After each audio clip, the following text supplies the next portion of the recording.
फिर एक कहानी मोसाद के ऑपरेशन की। हाल में किताब आई है राइज एंड किल, आजकल उसको पढ़ रहा हूं लगातार। कुछ सवाल थे आज की जो कहानी सुनानी थी, उस सवाल के जवाब उस किताब में मिले। वहां के एक डिफेंस कॉरेस्पोंडेंट जिन्होंने ये किताब लिखी है, मोसाद के अंदर की सारी कहानियां हैं, मोसाद से जुड़े हुए लोगों के इंटरव्यूज हैं, दस्तावेज हैं, और उसमें कई नए खुलासे हुए हैं। कभी मौका मिले तो आप लोग भी पढ़िए राइज एंड किल। तो आज की जो कहानी है, आपको पता है कि मोसाद और इजराइल, उनकी एक फिलॉसफी है, एक अपना वो है कि जो लोग भी इजराइल की तरफ आंख उठाकर देखेगा, जो जो उनके जेविश हैं, उन लोगों के ऊपर नजर डालेगा या उनके हाथ खून से उनके रंगे में होंगे, तो फिर उसको जिंदा नहीं बख्शना है। ये उनकी अपनी एक सोच है, और यही वजह है कि मोसाद ने बहुत सारे ऐसे ऑपरेशन को अंजाम दिया। इस किताब से यह भी पता चला कि लास्ट एक डिकेड में, 10 साल में करीब मोसाद ने 800 ऐसे ऑपरेशन चलाए। एक तरह से किलिंग ऑपरेशन थे ये सारे। हजारों की तादाद में अपने शिकार को मारा। ये भी है कि बहुत सारे ऑपरेशन नाकाम भी रहे। ये भी है कि दुनिया की बाकी किसी सीक्रेट सर्विस एजेंसी ने इतने ऑपरेशन नहीं चलाए जितने अकेले मोसाद ने चलाए। तो ये सारी कहानियां हैं। आज की जो कहानी है, उस कहानी का एक पार्ट मैं आपको बहुत पहले सुना चुका हूं, ऑपरेशन थंडरबोल्ट। आपको याद होगा कि एक प्लेन एयर फ्रांस की जो तेल अवीव इजराइल से उड़ा और पेरिस जा रहा था, उसके बाद उसे हाईजैक कर लिया गया, फिर युगांडा ले जाया गया, वहां एंडबे एयरपोर्ट पर उसको रखा गया, जिसमें वहां के जो डिक्टेटर थे ईदी अमीन, उसको भी पता था। और फिर किस तरीके से मोसाद और ईरानी जो एयरफोर्स, उन लोगों ने मिलकर वहां जाकर दूसरे देश में, युगांडा में, सारे बंधकों को छुड़ाया और उसके बाद सही सलामत सबको लेकर अपने देश लौटे। इसमें सिर्फ एक सैनिक की जान गई थी। तो ये आज भी एक इस तरह का रेस्क्यू ऑपरेशन, किसी हाईजैकिंग हुए प्लेन की, अपने आप में एक मिसाल है। ऑपरेशन थंडरबोल्ट के नाम से आप सभी इसको जानते हैं। ये कहानी पूरी डिटेल में आपको सुनाई है ऑपरेशन थंडरबोल्ट। आप में से बहुत सारे लोगों ने नहीं सुनी, तो उसको सुन लीजिएगा इसी कहानी के एपिसोड में। आज की कहानी उससे एक कदम आगे बढ़कर है। ऑपरेशन थंडरबोल्ट तो हुआ, लेकिन बाद में पता चला कि इस एयर फ्रांस की जो फ्लाइट थी 139, 27 जून 1976 को तेल अवीव से उड़ी। इसमें 246 पैसेंजर थे, जिनमें ज्यादातर इजरायली थे। और इसके बाद पेरिस से फिर 4 लोगों ने इसको हाईजैक किया।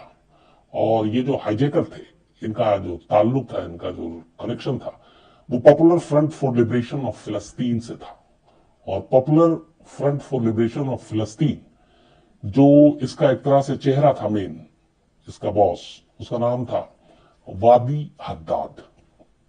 वादी हद्दाद एक फिलिस्तीनी, और बाद में इसने बेरूत में अमेरिकन स्कूल और कॉलेज से पढ़ाई की, और फिर फिलिस्तीन की आजादी की मुहिम में ये जुड़ गया।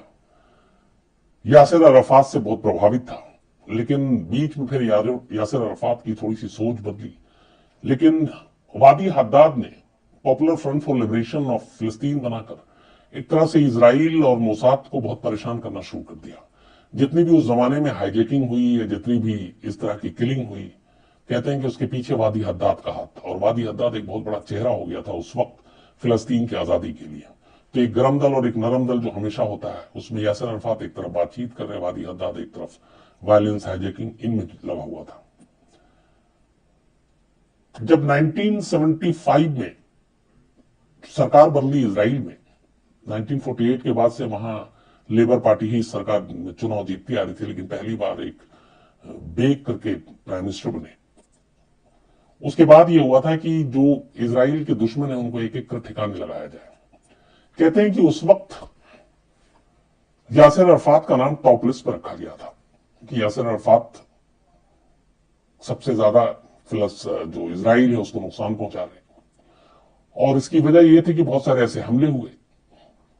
लेकिन दूसरी तरफ यासिर अराफात ने अपना एक चेहरा बना दिया था पूरी दुनिया में, खासतौर पर यूनाइटेड नेशन में जब भाषण दिया, उसके बाद वो एक पूरे वर्ल्ड में एक पॉलिटिकल फेस के तौर पर उभरे और यासिर अराफात की एक पहचान बनी। दुनिया के कई देशों ने उनको अपनाया। आपको पता है भारत के साथ बड़े अच्छे रिश्ते थे। तो ये मीटिंग हुई सरकार और मोसाद इंटेलिजेंस सर्विसेज वहां की। तो उसमें यह हुआ था कि टॉप टारगेट किलिंग के लिए तो पहला नाम रखा गया था यासिर अराफात का। लेकिन फिर वहीं कुछ लोगों ने बताया कि इस वक्त यासिर अराफात को मारना मतलब दुनिया से एक तरह से दुश्मनी लेना होगा। शायद अमेरिका और उसके जो दोस्त हैं वो भी साथ नहीं देंगे, क्योंकि यूनाइटेड नेशन में भाषण देने के बाद से यासिर अराफात की छवि बिल्कुल बदल गई थी और वो एक ग्लोबल मतलब पॉलिटिकल लीडर के तौर पर सामने आए, तो वो नुकसान जाता। तो फिर यह तय हुआ कि नहीं, यासिर अराफात का नाम इस टॉप लिस्ट से हटा दिया जाए। बट ये हुआ कि फिर कौन? तो यासिर अराफात के नाम की जगह पे दूसरा नाम जो सबसे टॉप में रखा गया वो वादी हद्दाद का नाम था। और वादी हद्दाद चूंकि इजराइल को बहुत सारे उसने जख्म दिए, बहुत सारी हाईजैकिंग में शामिल रहा, बहुत सारी किलिंग में शामिल रहा, तो ये था कि वादी हद्दाद का नाम सबसे ऊपर रखा जाए। तो अब यासिर अराफात का नाम हट गया और वादी हद्दाद के नाम पे मौत का फरमान जारी कर दिया गया। लेकिन वादी हद्दाद तक पहुंचना बड़ा मुश्किल था। इस हाईजैकिंग के बाद वादी हद्दाद को भी पता था कि मोसाद और इजराइल उसके पीछे पड़ेंगे। वो इराक की राजधानी बगदाद में जाकर पनाह लिए हुआ था और वहीं से अपना पूरा ऑपरेशन चला रहा था। यासिर अराफात से लगातार संपर्क में था और वादी हद्दाद के लोग जो हैं वो काफी बड़े पैमाने पर थे। तो जब ग्रीन सिग्नल मिला मोसाद को, इसके बाद तैयारी हुई कि वादी हद्दाद को ढूंढा जाए, तो पता चला कि इराक में बगदाद में। फिर वहां रेकी की गई, लेकिन पता चला कि बड़ा मुश्किल है वादी हद्दाद के सर्किल में घुसना, एंट्री मारना, क्योंकि वादी हद्दाद मोसाद के सारे ऑपरेशन, उनके तौर तरीके, उनके चाल से वाकिफ था। उसे पता था कि फोन के जरिए भी जान ली जा सकती है, रॉकेट लॉन्चर, बाकी चीजें, इन सब के जरिए, क्योंकि ऐसी बहुत सारी जो ऑपरेशन किए थे मोसाद ने वो थोड़े थोड़े लीक हुए थे। तो मोसाद किस तरीके से अपने शिकार को ठिकाने लगाता है, वो सारे तरीके वादी हद्दाद को मालूम थे और इसीलिए उसने अपनी सिक्योरिटी हद से ज्यादा बढ़ा रखी थी। और वैसे में वादी हद्दाद को मारना बड़ा मुश्किल काम था।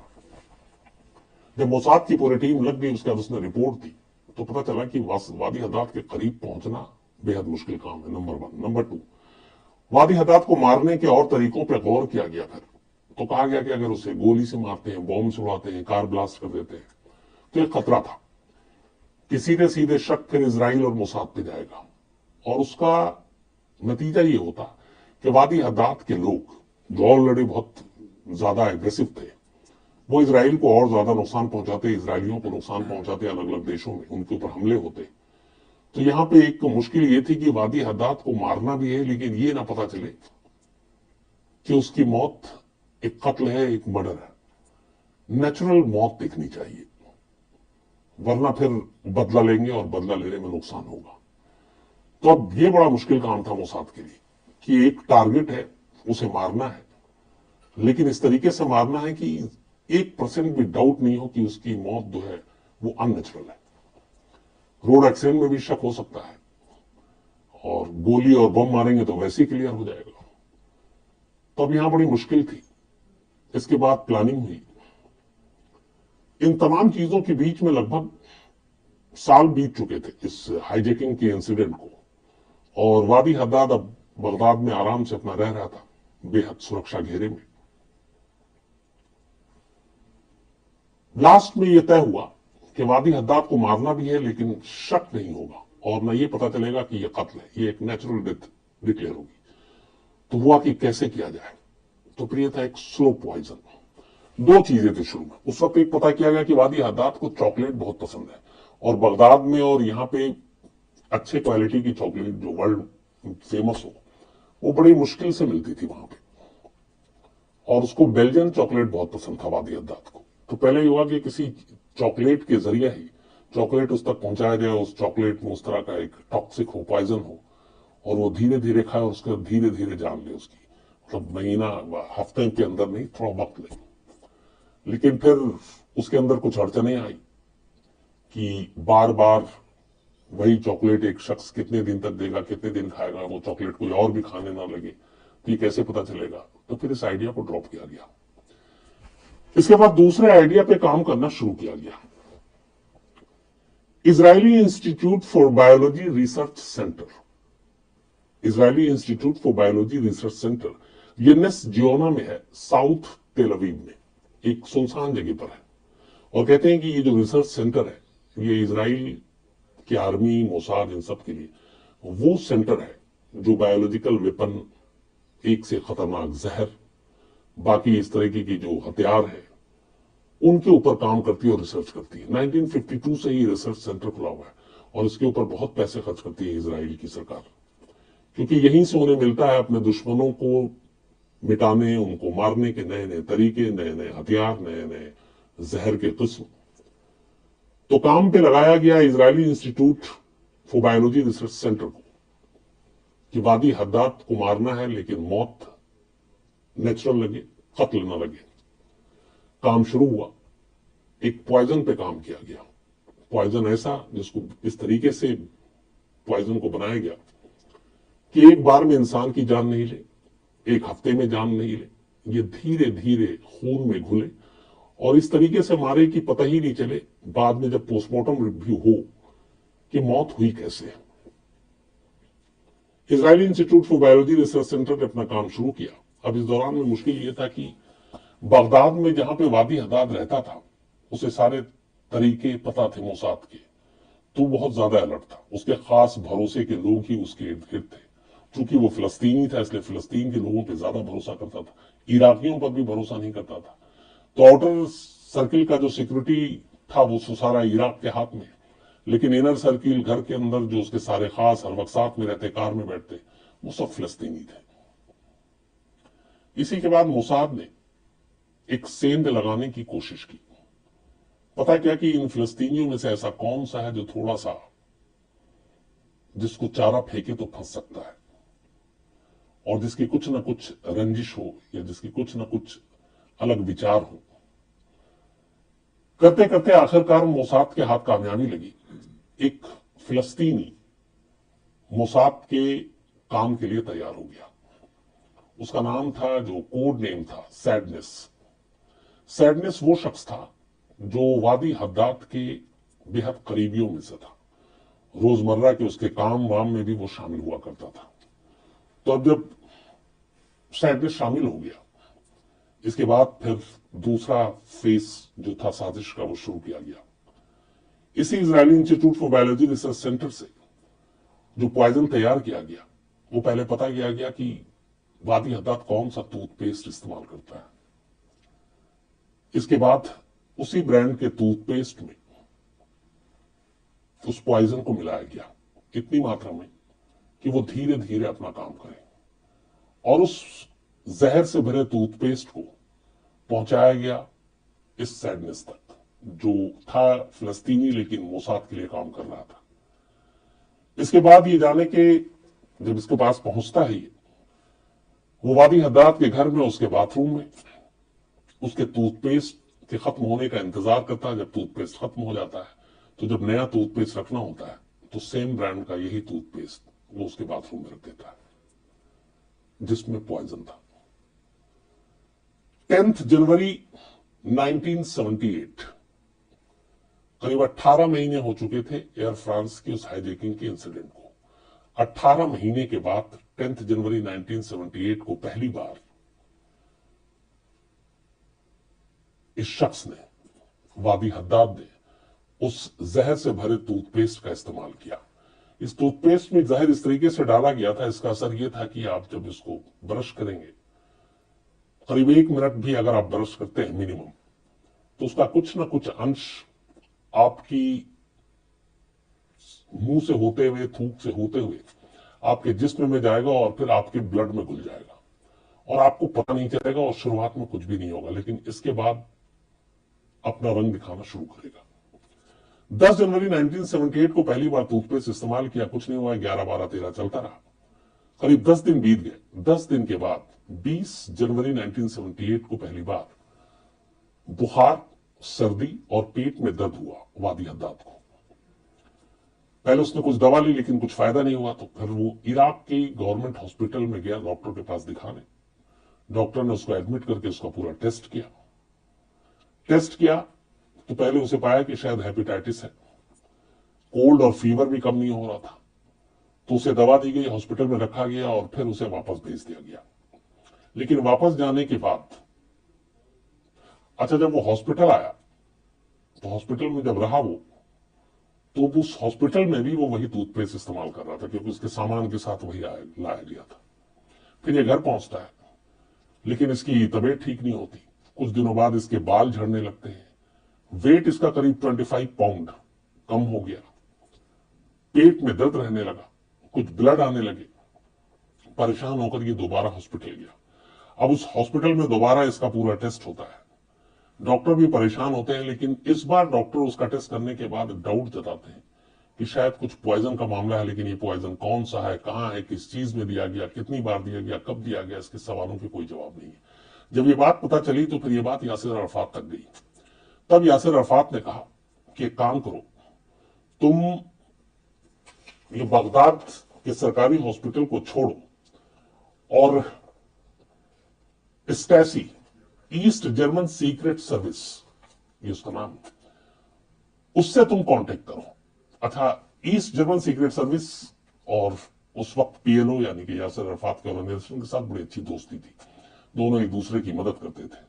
तो इस ईस्ट जर्मन सीक्रेट सर्विस के साथ करीबी होने की वजह से यासिर अराफात ने वादी हद्दाद को यह मशवरा दिया कि तुम वहां कांटेक्ट करो। वादी हद्दाद के लोगों ने कांटेक्ट किया, उन्होंने बताया, उन्होंने अपने यहां से बगदाद के सारे रिपोर्ट भेजी, तो उन्होंने कहा ठीक है आप यहां आ जाइए। इसके बाद 19 मार्च 1978, मतलब अब तक करीब ये जहर वाला टूथपेस्ट इस्तेमाल करते हुए 40 दिन हो चुके थे। 10 जनवरी 1978 को पहली बार इस्तेमाल किया, 10 जन 1978। 19 मार्च 1978 को वादी हद्दाद बगदाद से ईस्ट बर्लिन पहुंचता है। इस बार भी जब वो पहुंचा तो उसके जो सामान, उसकी बाकी चीजों के साथ उसका वो टूथपेस्ट भी था जिसमें जहर था। वहां के रेग्रुसक्रैन केनहाउस हॉस्पिटल, ये बड़ा नामी हॉस्पिटल था ईस्ट बर्लिन का, वहां पे ये एडमिट होता है। वहां इसके सारे टेस्ट होते हैं। सारे टेस्ट में डॉक्टर पकड़ ही नहीं पाते हैं कि क्या है, लेकिन फिर उन्हें डाउट होता है कि कुछ तो है पॉइजन, लेकिन कैसे ये भी नहीं मालूम, कौन सा पॉइजन ये भी नहीं मालूम। वो पूरी उससे डिटेल, उसके लोगों से डिटेल लेते हैं कि इसका रूटीन बताओ, जब से ये बीमार पड़ा वो सारी चीजें बताते हैं, कौन बाहर का मिला नहीं मिला, बाहर का क्या खाया। किसी के दिमाग में टूथपेस्ट की बात नहीं आई, हर चीज, जबकि वो टूथपेस्ट भी उस हॉस्पिटल में भी मौजूद था, जहर जिसमें था। वो भी हार गया, परेशान हो गया कि ऐसी कोई चीज खाई नहीं, और जब से तबीयत खराब थी तब से और उसकी सिक्योरिटी बढ़ा दी गई थी। हर खाने को पहले चेक किया जाता, वो दिया जाता। उसके बावजूद उसकी तबीयत बिगड़ रही थी, क्योंकि वो डेली जहर से भरा हुआ वो टूथपेस्ट यूज कर रहा था। इधर डॉक्टर परेशान थे ईस्ट बर्लिन में। 10वें दिन इस हॉस्पिटल में आया हुआ, 10वां दिन हुआ था वादी हद्दाद को। 19 मार्च 1978 को ईस्ट बर्लिन के इस हॉस्पिटल में एडमिट हुआ था, एंड 29 मार्च 1978 को वादी हद्दाद की मौत हो गई इसी हॉस्पिटल में, ठीक 10 दिन बाद। मौत के बाद वहां के जो सबसे बड़े मेडिसिन के वो थे, उन्होंने ऑटोप्सी रिपोर्ट, पोस्टमार्टम हुआ, वो देखा। ऑटोप्सी रिपोर्ट में जो पहली मौत की वजह बताई गई, वो बताई गई ब्रेन ब्लीडिंग, दिमाग से खून आना। हुआ यह था कि एक वक्त ऐसा आया कि जब वादी हद्दाद के जिस्म से अचानक खून रिसना शुरू हो गया था, क्योंकि जहर ने अपना काम करना शुरू कर, जगह जगह से ब्लड आने लगा था। पेट में बेइंतहा दर्द होता था और वो दर्द उसे बर्दाश्त नहीं होता था। तो इसमें जो ब्रेन ब्लीडिंग की तो बात की गई, लेकिन साथ में पोस्टमार्टम रिपोर्ट में यह भी कहा गया कि हमें डाउट है कि यह नेचुरल डेथ नहीं है और किसी ने मारा है, लेकिन किस चीज ने मारा, कैसे मारा, हम ये नहीं बता सकते, हमें कोई आइडिया नहीं। ये रिपोर्ट आई, इसके बाद बड़ा पहले डाउट था कि क्या हुआ, लेकिन चूंकि अब डॉक्टर और वो भी यासिर अराफात के जानने वाले ईस्ट इस जर्मन के हॉस्पिटल की जो रिपोर्ट थी, तो ये बात उस वक्त दब गई कि शायद नेचुरल डेथ है, कोई बीमारी थी उस वजह से जान गई। 5 साल के बाद इस मौत के 1978 के 83 में पहली बार वहां इजराइल में यह कहा गया ऑफिशियली कि हां, वादी हद्दाद को हमारे लोगों ने एक ऑपरेशन में मारा था।